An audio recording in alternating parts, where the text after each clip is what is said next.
Imagine drifting down a wide, slow-moving river beneath the endless summer sky. The water laps gently at a makeshift raft, while the thick air hums with a quiet buzz of insects. You look around and see towering trees lining the banks of the mighty Mississippi, their leaves shimmering with the golden glow of the setting sun. This is the world of Adventures of Huckleberry Finn, a story set along a stretch of America's great waterway. In a time when slavery was still legal, tension simmered beneath the surface of polite society, and a restless young boy named Huck Finn was about to embark on a journey that would change the way he saw the world and his place within it forever. In Mark Twain's novel, we meet Huck in a small, rural town on the banks of the Mississippi.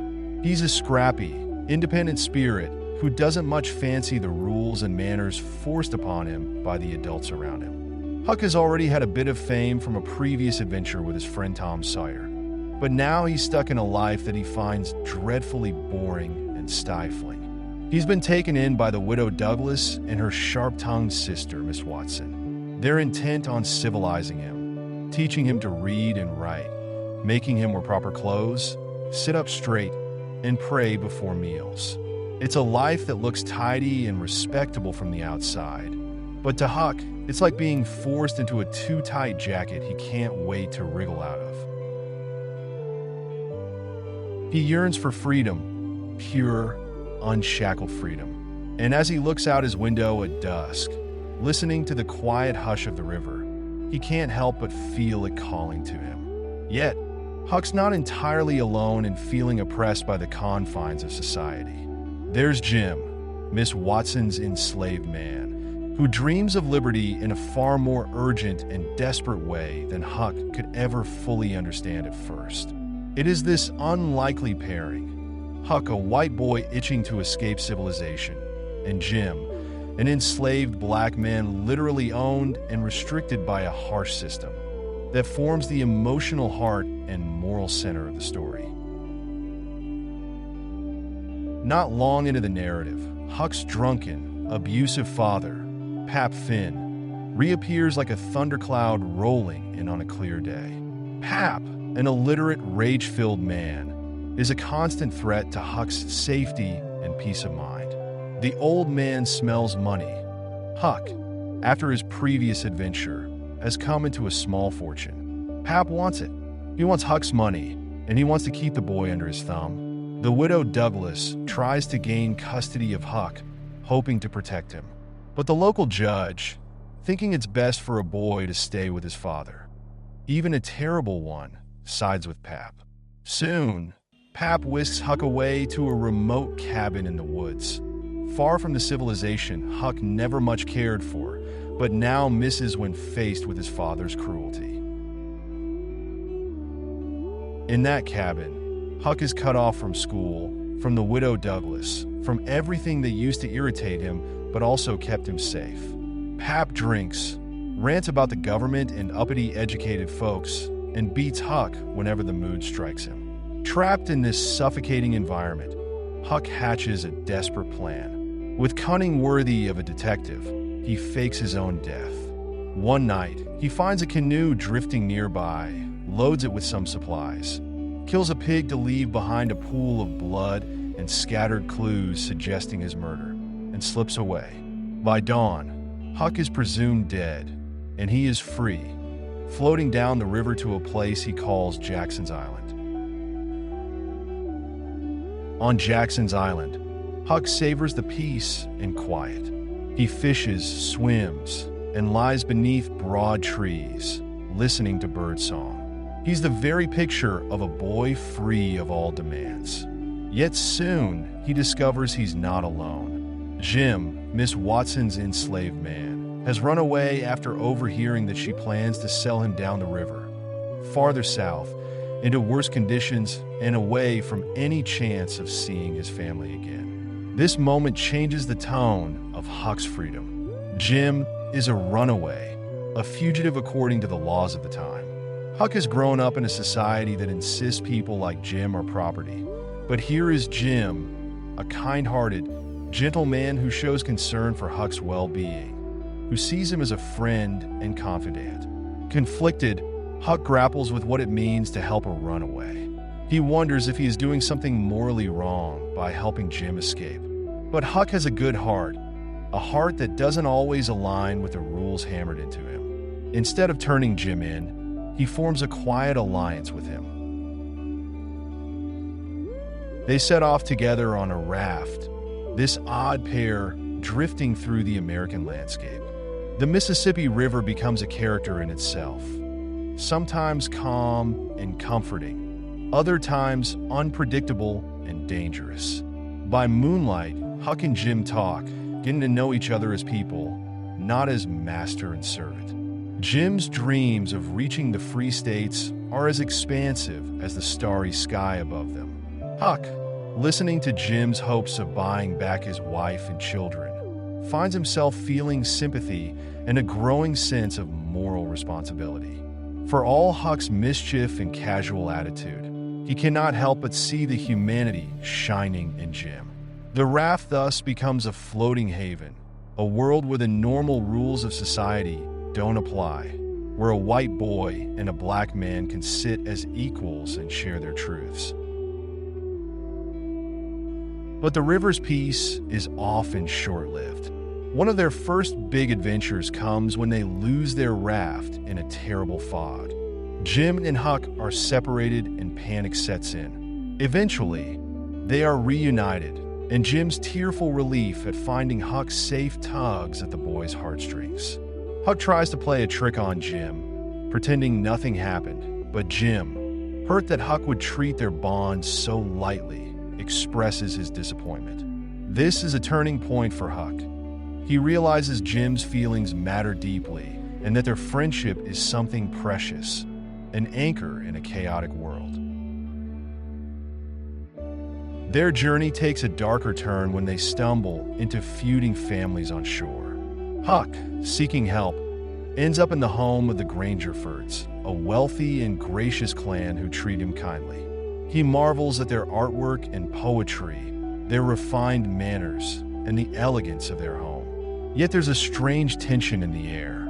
Huck soon learns of the bitter feud between the Grangerfords and another noble family, the Shepherdsons. It's a blood rivalry so old that no one remembers how it began. When two young lovers, one from each side, attempt to run away, the simmering hatred explodes into open violence. Huck witnesses a horrifying ambush in which his young friend Buck Grangerford is gunned down. The idyllic veneer is shattered, and Huck, shaken to his core, flees back to the river, where Jim patiently waits with the raft. The tragedy of the feud, the senseless bloodshed, leaves Huck more disillusioned with civilized society than ever before. Back on the raft, Huck and Jim press on, drifting downstream. They encounter two con men who jump onto their raft to escape a mob. These men introduce themselves as the Duke and the Dauphin, or simply the Duke and the King. They claim to be long-lost royalty, though it's obvious to Huck that they're just scoundrels and frauds, looking for any opportunity to swindle and cheat. But Huck, unwilling to risk a dangerous confrontation, plays along. The Duke and the King lead them into a series of schemes that grow increasingly despicable. They put on ramshackle Shakespearean performances to con locals out of money. They pretend to be missionaries. They even stoop to impersonating the brothers of a recently deceased man named Peter Wilkes, trying to steal the inheritance meant for his kind, grieving family. This Wilkes episode is particularly revealing of Huck's growing moral compass. He sees the innocent daughters of Peter Wilkes, Mary Jane, Susan, and Joanna, left fatherless and vulnerable, their fortune about to be snatched away by the Duke and the King. Huck's conscience can't bear it. He's fond of Mary Jane's honesty and warmth, charmed by her trust. Huck decides to risk everything to right this wrong. In the dead of night, he sneaks around to hide the gold the King and Duke have stolen. He confesses to Mary Jane that the two men are frauds, urging her to keep a secret. This moral stand is a crucial moment for Huck. He's choosing honor, honesty, and kindness over personal safety or greed. Though he's still willing to lie when it suits him, here he lies for a good cause. He's developing his own code, one that cares more about people's well-being than about following society's flawed rules. The scheme is eventually exposed as relatives arrive and reveal the king and duke's treachery. Huck and Jim manage to slip away amid the chaos, but the duke and king find them again. On the raft once more, tension runs high. The swindlers start arguing with each other, and their desperation leads them to an even more heinous act. They sell Jim to a local farmer for a paltry sum. For Huck, this is a shocking betrayal, a violation that stings deep. Jim, who had become like family to him, is once again reduced to chattel in the eyes of these wretched con men. Huck now faces the hardest moral test of the entire journey. He's torn between the lessons he's been taught, that helping a runaway slave is a grave offense, a sin that could doom his soul, and his own lived experiences with Jim, the friend who has cared for him, protected him, and taught him what true empathy and loyalty look like. Huck's mind is flooded with guilt and confusion. In one of the novel's most famous and emotional passages, Huck sits down to write a letter to Miss Watson, intending to tell her where Jim is, thus doing the right thing by the standards of his upbringing. He writes the letter and looks at it.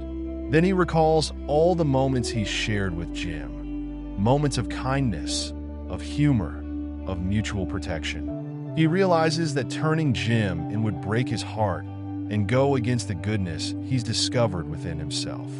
With trembling hands, Huck tears up the letter and declares, "All right then, I'll go to hell." It's a declaration of independence from the moral hypocrisy of his world. Huck chooses friendship and loyalty over the oppressive rules of a corrupt society. Huck sets out to find Jim and free him. He tracks him to the Phelps farm, where Jim is being held. By coincidence, the Phelpses are relatives of Tom Sawyer.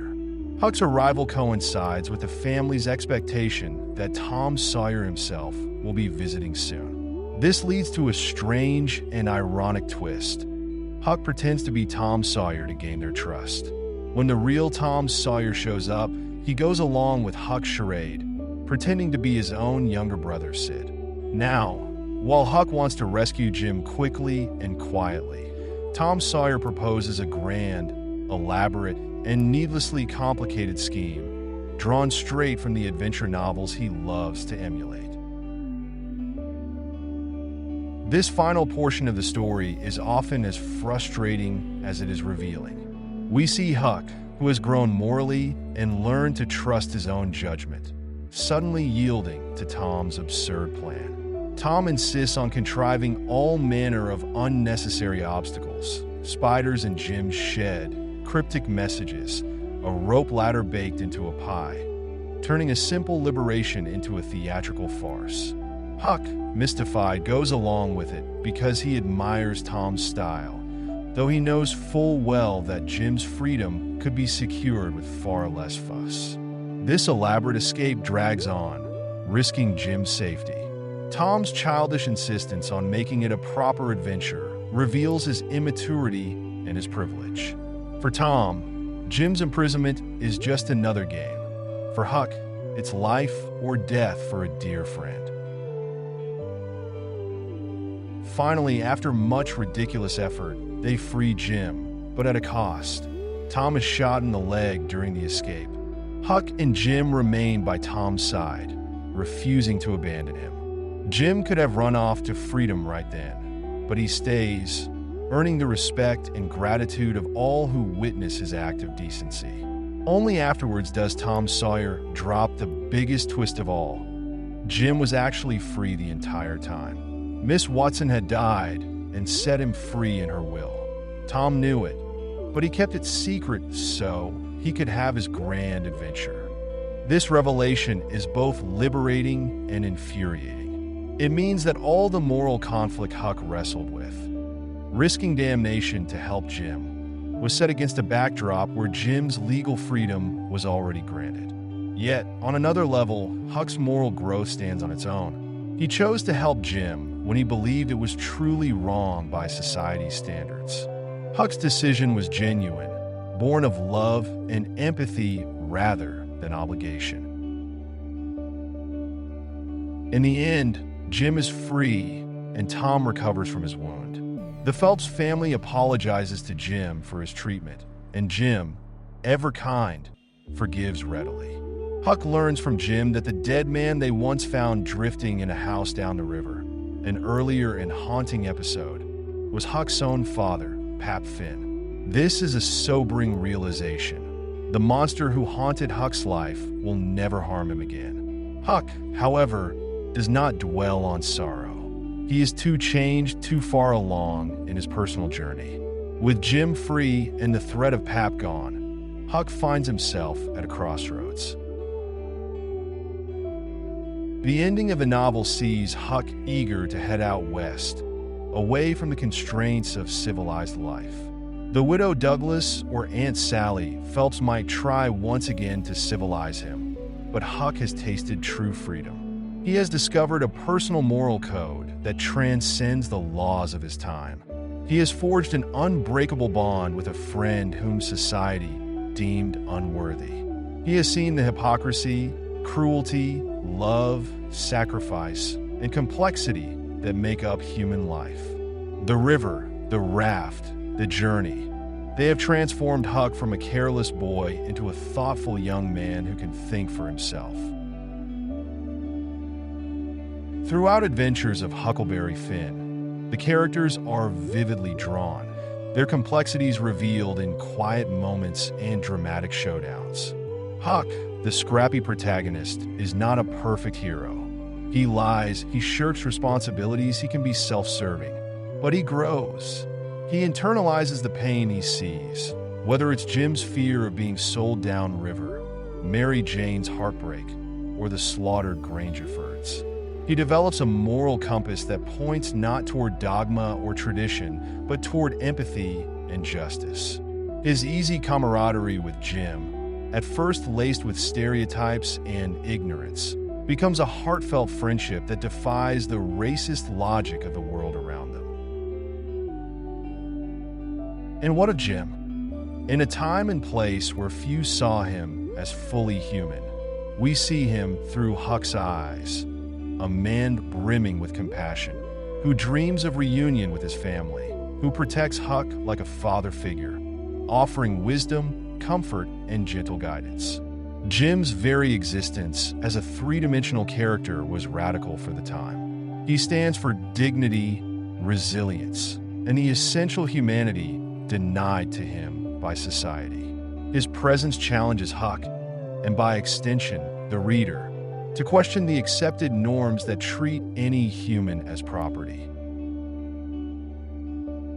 The supporting cast, from the gullible townsfolk who fall for the Duke and King's cons, to the warm but tragic Wilkes sisters, to the fierce and doomed Grangerfords and Shepherdsons, all underscore Twain's exploration of human folly and virtue. He shows us how entire communities can be misled by theatrical frauds, how good-hearted people can become entangled in pointless feuds, how even well-meaning individuals can fail to see the injustice in their own backyard.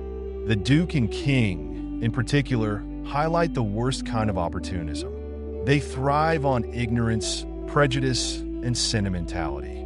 Yet even these villains are not one-dimensional. They are pathetic, flawed humans rather than diabolical masterminds, just another product of a flawed world. The themes running through Adventures of Huckleberry Finn are as vast as the river itself. At its core, the book grapples with the conflict between what society tells us is right and what we know, deep down, to be moral. Huck's internal struggles with sin and salvation, right and wrong, reflect the moral complexity of an America straddling the line between its hopeful ideals and its cruel realities. It's a story about race and slavery, about friendship that transcends racial boundaries, about seeing people as individuals instead of stereotypes. It criticizes the romantic notions of honor and tradition that lead to senseless violence, as with the feuding families, and skewers the gullibility and hypocrisy of everyday people who can be tricked by the simplest of ruses. And then there's the setting, the Mississippi River. More than a backdrop, it's the artery of the story, carrying Huck and Jim through different regions, cultures, and moral landscapes. It's both a symbol of freedom and a route that leads them ever deeper into the slaveholding South, an ironic twist that forces them to navigate both physical and moral currents. By night, the raft is a peaceful haven, a sanctuary that belongs to no one and everyone. By day, the shores are scattered with the human dramas that Huck and Jim must confront. This era, a few decades before the Civil War, reveals an America on the brink of self-discovery. Twain's narrative exposes the nation's contradictions, a place claiming liberty as its highest ideal while keeping millions of people in bondage. Huck's moral awakening is, in many ways, an allegory for America's own struggle to reconcile its ideals with its actions. As Huck acknowledges Jim's humanity and chooses to stand by him, we see the seeds of a broader moral reckoning.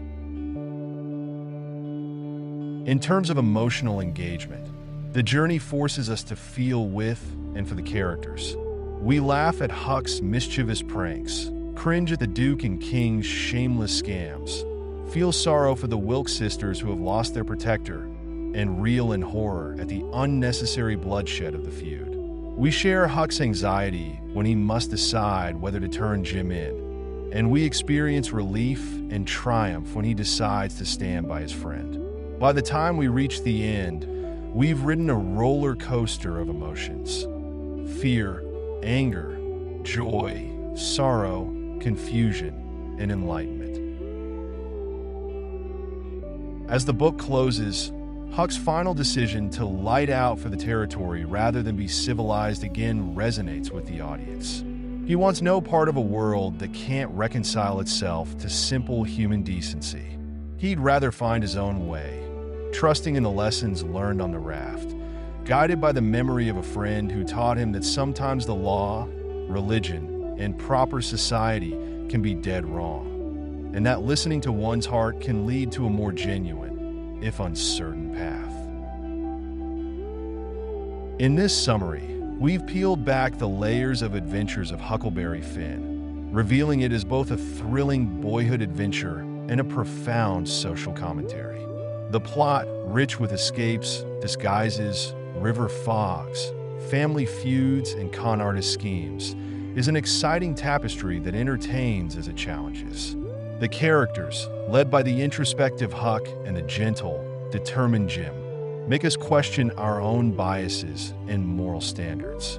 The themes, friendship, freedom, morality, hypocrisy, echo through the narrative with lasting resonance. And the setting, the mighty Mississippi, lends a sense of place so tangible that readers can almost feel the humid air, hear the splash of oars, and see the lantern lights flickering on distant shores. Most importantly, the story leaves us changed. Just as Huck evolves from a carefree boy who thoughtlessly accepts the prejudices of his upbringing into a young man who tears up a letter and defies the moral codes he's been taught, we too are invited to reconsider our assumptions. Twain's masterpiece doesn't provide easy answers. Instead, it shows us that doing what's right often means breaking the rules. It encourages us to recognize our common humanity, questioning the injustices that society, in its complacency, would have us accept. By following Huck and Jim's journey, we become more alert to the quiet truths hidden beneath the surface, and more willing to navigate the moral rapids of our own lives, guided by compassion and courage.